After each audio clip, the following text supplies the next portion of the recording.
Ward number 3 ની અંદર કોંગ્રેસ પક્ષ દ્વારા ડોર ટુ ડોર પત્રિકાનું વિતરણ કરવામાં આવે છે। બેડીનાકા, પરસાણાનગર, રેલનગર, પોપટપરા, ગાયકવાડી તમામ જગ્યાએ અમે પત્રિકાનું વિતરણ કરવામાં આવ્યું છે। ત્યારે લોકોનો સારો પ્રતિસાદ છે। લોકો એમ કે તમારા લોકોને ચારે અમારે જરૂરિયાત છે। જે ભાજપના કોર્પોરેટરો હતા છેલ્લા 5 વર્ષથી લોકો પ્રતિનિધિ આજ સુધી કોઈ દેખાણા નથી, ફોન પણ ઉપાડતા નથી। ઘણા પ્રશ્નો છે, સફાઈના પ્રશ્નો છે, ડ્રેનેજના પ્રશ્નો છે, અને ખાસ કરીને લોકોને પીવાનું પાણી જે કોર્પોરેશન જે 30 મિનિટ આપવાનું હોય પાણી, ગંદા પાણીની ફરિયાદ છે। પૂરાપૂરથી પાણી આવતું નથી। આજે પણ પરસાણા નગરમાં અમે પત્રિકાનું વિતરણ કરવામાં હતું ત્યારે લોકોની ફરિયાદ હતી કે પાણી બહુ ઓછું આવે છે, એટલે ઘણી ફરિયાદો છે। એટલે લોકોનો અમને પૂરો આ વખતે 4 કોર્પોરેટરને ઉમેદવારોને પૂરો પ્રતિસાદ મળશે એવી અમને આશા છે।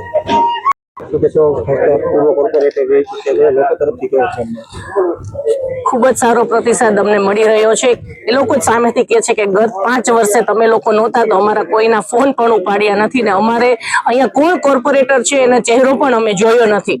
ત્યારે લોકો અમને કહે છે કે તમારી ટીમને 100% અમે જીતાડીને જ અહીંથી મોકલશું, કેમ કે ભલે અમારે એક દિવસ તમને મત આપવાનો છે પણ 5 વર્ષ સુધી અમારા જે કામ કોણ કરે છે, સ્થાનિક કોણ છે એ અમે જોઈએ છીએ। કેમ કે દર વખતે ભારતીય જનતા પાર્ટીના જે ચહેરાઓ છે એ બદલાઈ જાય છે। અત્યારે આ વખતે પણ 2 ચહેરા બદલાઈ ગયા છે, તો અમે કોને પૂછી શકશું કે તમે અમારા કયા કામ કર્યા છે? જ્યારે તમે જોશો કે કોંગ્રેસના જે છે ઉમેદવારો એમાં અતુલ રાજાણી, હું, ગાયત્રીબા વાઘેલા, દિલીપભાઈ આસવાણીના વહુ છે, એટલે અમે જે ચહેરા છે એ છેલ્લા 20 વર્ષથી એટલે કે અમે લોકો જ છીએ, એટલે લોકો અમને પૂછી પણ શકે છે કે તમે શું કર્યું, પણ અમારા કામ છે એ અહીંયા બોલે છે।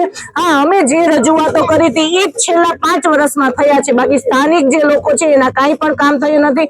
સાથે સાથે વોર્ડ નંબર 3 નો જે નવો વિસ્તાર ભેળો છે, કેમ કે રાજકોટમાં મોટામાં મોટો જે વોર્ડ છે એમાં એની અંદર બીજો નંબરનો વોર્ડ નંબર 3 આવે છે કે જેની લાખની વસ્તી છે, 71,000 ઉપરનું મતદાન છે।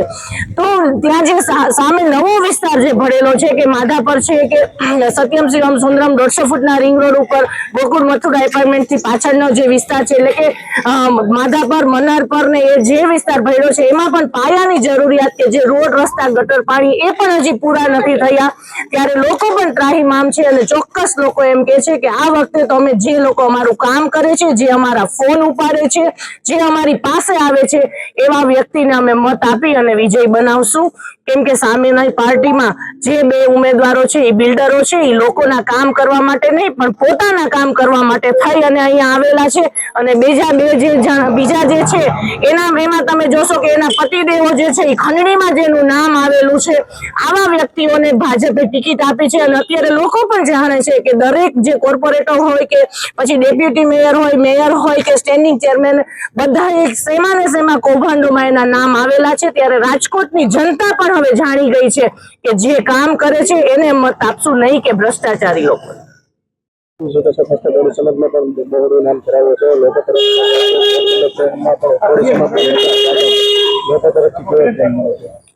છેલ્લા 10 દિવસથી અમે ડોર ટુ ડોર પદયાત્રા કરીએ છીએ। અમારો સમાજની વસ્તી પણ ખૂબ મોટી છે, ખૂબ જાજા મતદારો છે, અને હું છેલ્લા 30 વર્ષથી સમાજની સેવામાં લાગેલો છું।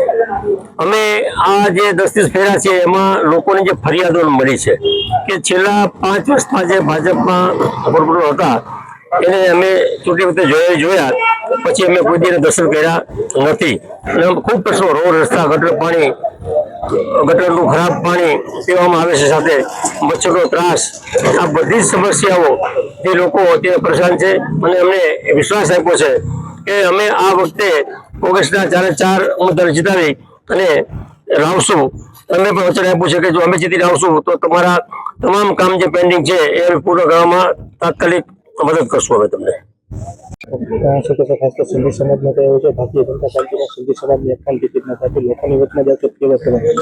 કેમ કે આ વખતે જે સિંધી સમાજમાં હું ઊભી છું, મારા સસરા પહેલા પૂર્વ કોર્પોરેટર રહ્યા છે દિલીપભાઈ આસવાણી, એમને ખૂબ આ વખતે ગાયત્રીબા અને અતુલભાઈ ભાગે કેટલા ટર્મ જીતી પણ ગયા છે. ગઈ ટર્મે જે અમારા સમાજના લોકો છે એ લોકો થોડાક આ વખતે જે અમે ઉમ્મીદ છે એ અમારી સાથે જ છે અને સિંધી સમાજ અમારી સાથે જ રહેશે અને વોર્ડ સિંધી સમાજ નહીં આખું વોર્ડ અમારી સાથે છે અને મને ખાતરી છે એ અમારી દીકરી છું એ લોકોની એટલે ઈ મને જીતાવશે અને જે પણ એની મુશ્કેલી છે એ હું સોલ્વ કરવા પહેલા હું આગળ આવીશ.